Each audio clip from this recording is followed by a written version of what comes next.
Allora, riprendiamo per riprendere il filo del discorso. Abbiamo un'altra intervista, chiedo dalla regia che così possiamo commentarla insieme con i nostri ospiti. Stefano Ciafani, presidente Legambiente Italia. Sentiamo cosa ha da dire, sempre relativa alla realtà del nord-est. Stefano Ciafani, presidente di Legambiente Italia. Cosa sono le ecomafie esattamente?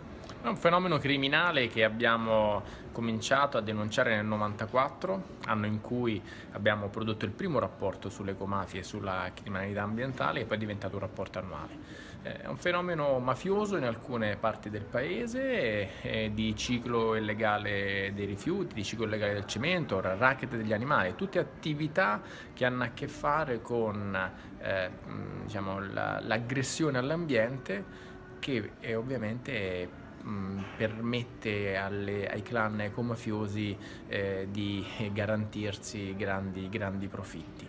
Nelle altre parti del paese ci sono fenomeni di criminalità ambientale non necessariamente mafiosa, ma che utilizza le stesse modalità di smaltire illegalmente i rifiuti, di realizzare abusivamente delle costruzioni o di riciclare denaro sporco nel settore delle costruzioni, fino ad arrivare al bracconaggio piuttosto che ai traffici di specie protette. È un'attività che garantisce alle ecomafie circa 14 miliardi di euro di business ogni anno. La sensazione in Veneto è che i due fenomeni coesistano, cioè che ci siano delle ecomafie propriamente dette, ma che ci sia anche un sistema di illegalità diffusa che trae le sue origini nella volontà di risparmiare e in una legislazione che tutto sommato consente ai furbi di continuare a farlo. Nelle regioni del nord Italia c'è stata questa duplice attività: da una parte le organizzazioni mafiose che si sono insediate nei decenni e che hanno praticato anche nel nord del paese e anche nel nord-est e anche nel Veneto magari le stesse modalità operative delle loro regioni di origine. Dall'altra parte una criminalità ambientale più diffusa che ha messo insieme anche dentro i cosiddetti colletti bianchi gli imprenditori, pseudo imprenditori deviati che hanno messo in campo attività per guadagnare tanto riducendo i costi. Ovviamente la riduzione dei costi stava nel non rispettare le norme ambientali.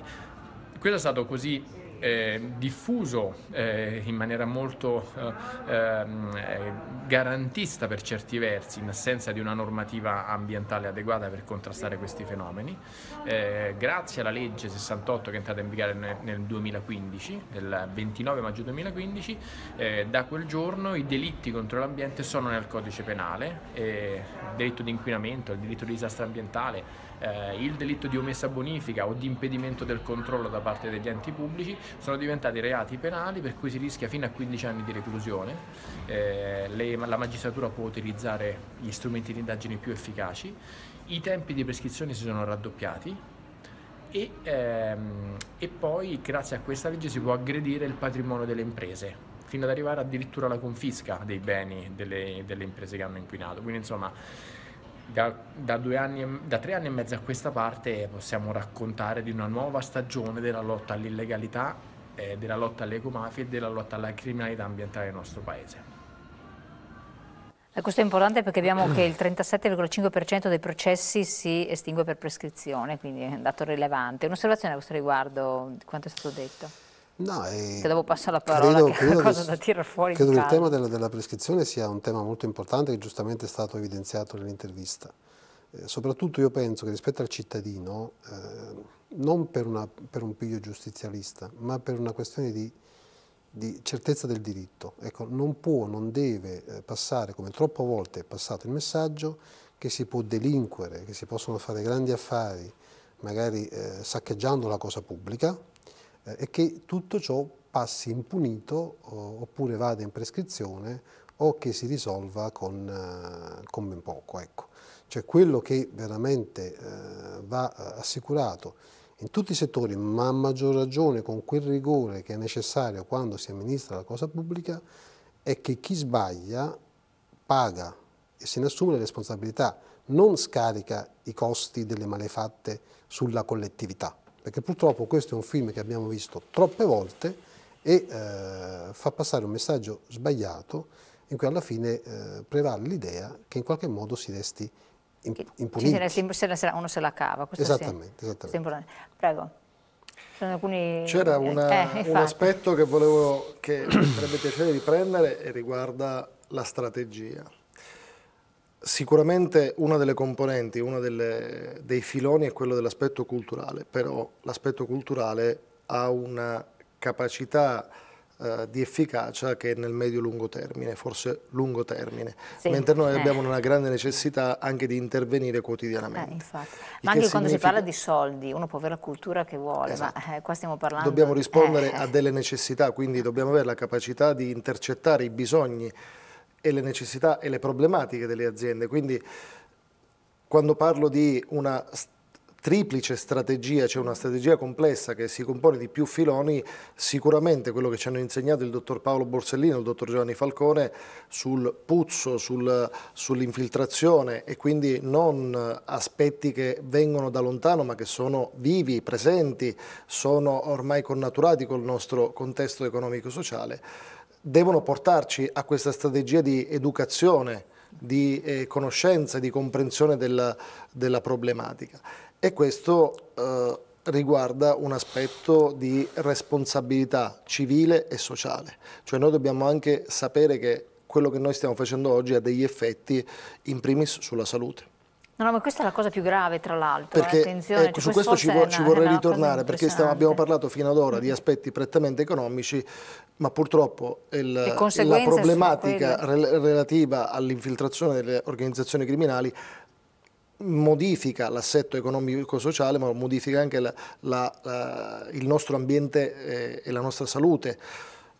Assenza di concorrenza, assenza di innovazione, quindi di investimenti da un punto di vista prettamente economico-sociale, ma dal punto di vista dell'inquinamento, i roghi, il vero problema dei roghi non sono solamente l'aspetto di come vengono smaltiti in violazione di una disposizione di legge. Noi dobbiamo avere la capacità di andare oltre le leggi, ma non per non rispettarle, ma perché la responsabilità civile, e questo riguarda tanto il pubblico quanto il privato, è quello di assumersi l'onere di dire io vivo in questo contesto, perché quando hai una nube tossica non è che tu abiti a 800 km, abiti lì, la subisci pure tu, la subiscono i tuoi figli, la subisce la tua famiglia. Ma dopo quindi vediamo l'incidenza dei tumori e questo nel medio-lungo termine. Poi c'è una strategia di breve termine, ossia la strategia di dover rispondere a una necessità. Il costo del rifiuto è un costo oggettivo, allora impostiamo delle strategie che non consentono all'organizzazione di criminali di offrire una proposta vantaggiosa. Offriamo delle strategie che consentano di meglio riutilizzare, e qui si innesca un meccanismo di innovazione, l'idea che si può riutilizzare e quindi ad esempio favorire un'economia diversa, dice lei. No, favorire attraverso ad esempio una premialità nei bandi nazionali o regionali di quelle imprese che sanno riutilizzare e abbassano l'impatto. Molto spesso si parla di aziende che investono. Bene, vediamo come investono, vediamo come riescono a produrre in modo sostenibile. La sostenibilità non è solo una questione di riempirsi la bocca, la sostenibilità è la capacità di saper progettare. Dobbiamo andare oltre la inventiva del dire faccio profitto. Assolutamente. Faccio profitto e lo faccio in modo coerente con quello che poi è un territorio. In ultima analisi, da un punto di vista prettamente educativo, ma qui si interviene anche da un punto di vista di prevenzione, andrebbero, secondo me, analizzati in modo molto più attento e puntuale le casistiche, ad esempio, dei roghi. Perché la casistica dei roghi, oltre a risolvere l'aspetto dello smaltimento, quindi dell'eliminazione dell'ingombro del rifiuto, innesca un'altra dinamica che forse è poco attenzionata. Ripeto, ha un'efficacia e un effetto negativo sulla salute. Lei ha citato prima la mia presenza in un comitato dell'Associazione contro le malattie polmonari. Credo che quello sia una delle grosse problematiche che si va ad analizzare in un centro di ricerca come quello lì. Nel momento in cui prende fuoco un capannone, il primo soggetto privato che interviene è la compagnia assicurativa. Stiamo parlando di una frode assicurativa, perché nel momento in cui devo risarcire è chiaro che poi inneschiamo un fenomeno economico, quindi un danno per la compagnia assicurativa che deve pagare qualcosa, non sempre debita, e dall'altro lato abbiamo un aumento dei premi e di conseguenza abbiamo un effetto sociale economico elevatissimo, perché aumenta il costo del premio che io vado a versare.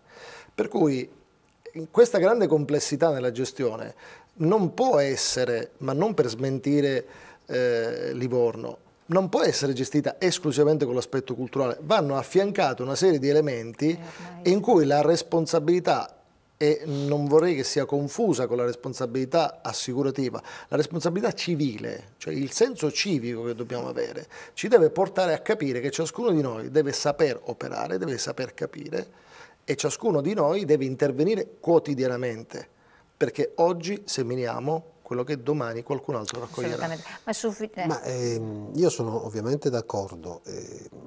Dobbiamo stare molto attenti, giustamente come è stato detto, che quando poi parliamo di rifiuti, e quindi se intendiamo i rifiuti come un grande affare, i rifiuti tirano in ballo la salute di tutti noi, perché la terra in cui noi viviamo non ha delle risorse infinite, anzi, sempre più ci, come dire, grida vendetta, no? Perché stiamo esaurendo rapidamente le risorse di questo pianeta. Non voglio prenderla tanto lontano. Lei dice sversamento di liquami, Allora, utilizzo di campi. Facciamo degli esempi concreti. No? Qualche anno fa nel Padovano è andato a fuoco un impianto che trattava rifiuti. Quel rogo è durato alcuni giorni con una nube nera enorme visibile a chilometri di distanza. I rilievi fatti dagli organi di controllo nelle ore successive non hanno evidenziato alcuna anomalia. Allora, io non sono Pico della Mirandola, non ho la pretesa di sapere tutto, anzi in realtà io so molto poco. Però se io vedo una nube nera che sale nel cielo per giorni, è difficile che dopo, come dire, sia tutto a posto. Perché ciò che brucia, come dire, libera delle sostanze.